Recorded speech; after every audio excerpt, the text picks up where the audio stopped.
کہ ایک شخص کا انتقال ہو گیا. وہ جب اس کو دفن کرنے لگے جنازہ پڑھ کے تو ایک آدمی نے اس کی چارپائی پکڑ لی. اس نے کہا اس نے میرا 45 لاکھ روپیہ دینا ہے, پہلے پیسے دو گے پھر دفن کرنے دوں گا, پیسے دے دو دفن کر لو. 3 بیٹے بھی تھے تو جائیداد بھی تھی, سارا کچھ تھا. ان 3 بیٹوں سے لوگوں نے کہا کہ تیرے ابے کو وہ دفن نہیں کرنے دے رہا, شور ہے تو. اور وہ بندہ بھی وہ تھا جو بڑا قریبی تھا اس کا, اس کے والد کا پارٹنر تھا, تعلقات تھے. تو اس نے کہا کہ پہلے پیسے دو پھر دفن کرنے دوں گا.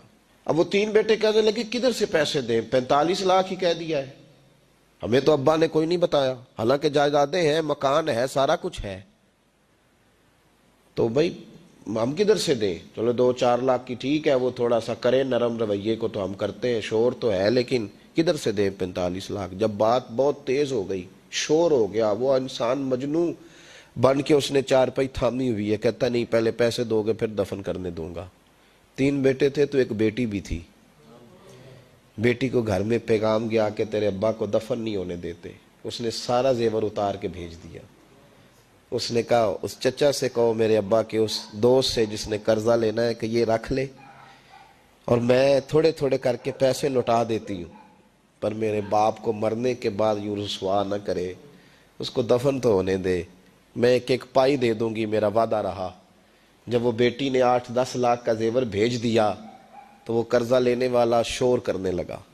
اس نے کہا او مجھے پتہ چل گیا, مجھے معاف کر دو سارے اور اسے دفنا دو. کہا کیا ہوا؟ تو وہ کہنے لگا میں نے اس سے 45 لاکھ لینا نہیں تھا, میں نے دینا تھا.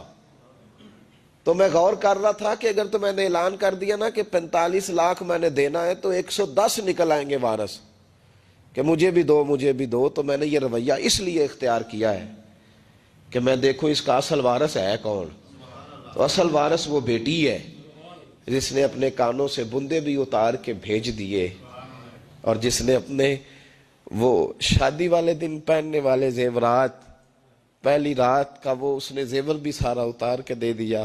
اس نے کہا کہ باپ کا کفن نہ میلا ہو جائے. تو اصل وارث بھی بچی ہے. اس نے کہا اس نے مجھے وصیت کی تھی ہر ایک کو نہ دے دینا, میرے اصل وارث کو دینا, تو مجھے اصل وارث مل گیا ہے, اب میں کسی اور کو نہیں دوں گا, اس بیٹی کو دوں گا جس نے باپ کے لیے قربانی دی.